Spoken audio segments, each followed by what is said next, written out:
Okay, this is the learning frame for One Man, Two Governors, and yeah. Okay, question 1. How does the script embody moral agency? In what ways do the characters explore and define morality? How are the consequences for their choices enacted? Morality, the level of morality that is kind of enforced and understood by all these characters is very loose. They do not subscribe to a strict moral code, you could say. Like Rachel does not really care that Stanley killed her brother. Neither does really anybody else, especially at the end. And the characters don't really face any consequences for their actions. Francis does not. No one, I mean, they're a little angry when they find out about the whole ruse, but they really let him off the hook very fast. And so he doesn't really face any real world consequences for his actions, and neither does anybody else, really. No one is punished for their abuse of Alfie. But it's kind of treated as this ridiculous thing, which makes the audience go, what? Oh my gosh, that's not a moral code. This is crazy. And then it adds to the hilarity of what they're trying to do, which I think was intentional to make it a joke and bring this, joy and laughter to the comedy. Okay, question 2. How did the set design / costumes add or detract from the production?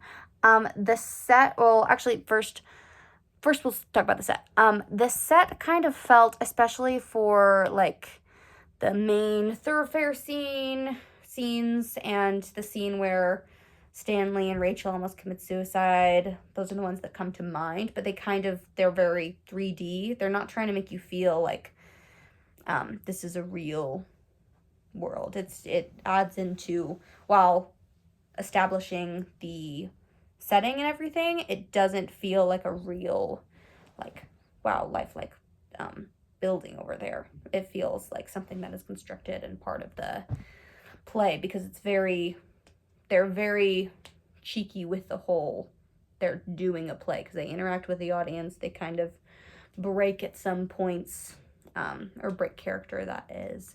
And so I think the set reflects that tone of the show. And then the costumes really put it in this fun, glitzy environment, along with, like, the music and the between each scene, which kind of puts it in this, jazzy 60s era. And I think placing it in that era adds into, because they kind of leaned into, like, the glamour and the fun and the, modern feel of the 60s. And while adapting a really old script, I think this was, again, added to that really fun, familiar for audiences. Okay, question 3. Why does the cultural and philosophical context of the play matter to the play, and how does it change your perspective on today's current society?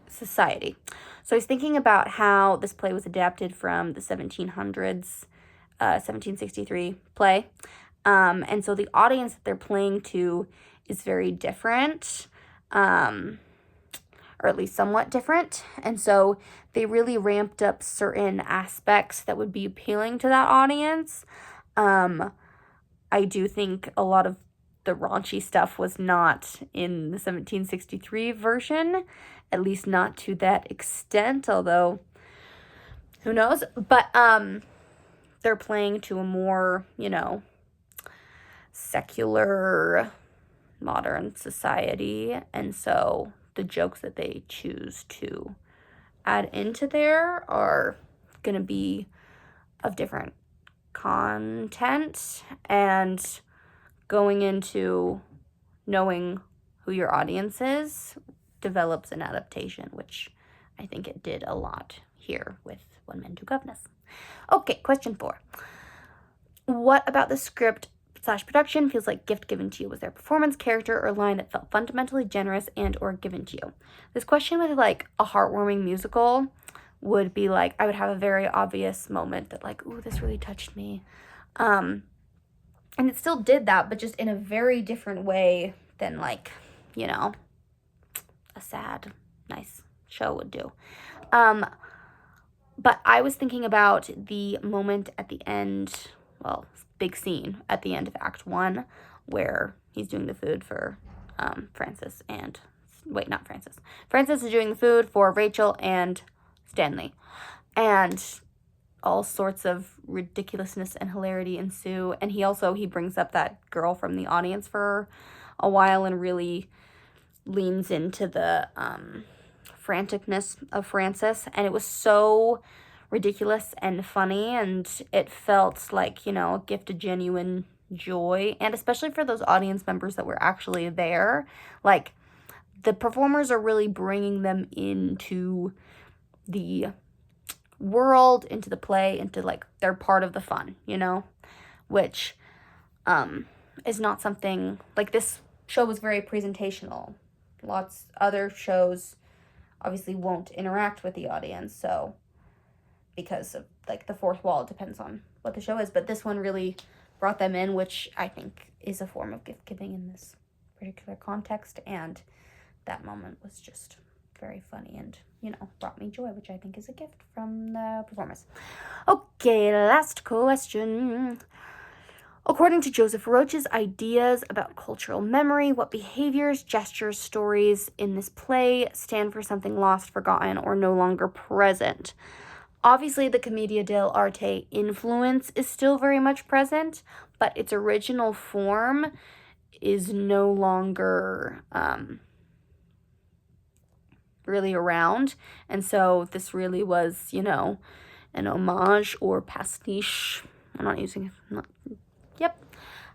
For that cultural form, and they really lean into the physical comedy and the stock characters from Commedia dell'arte. They even, like, flat out reference it to the audience, or Francis does.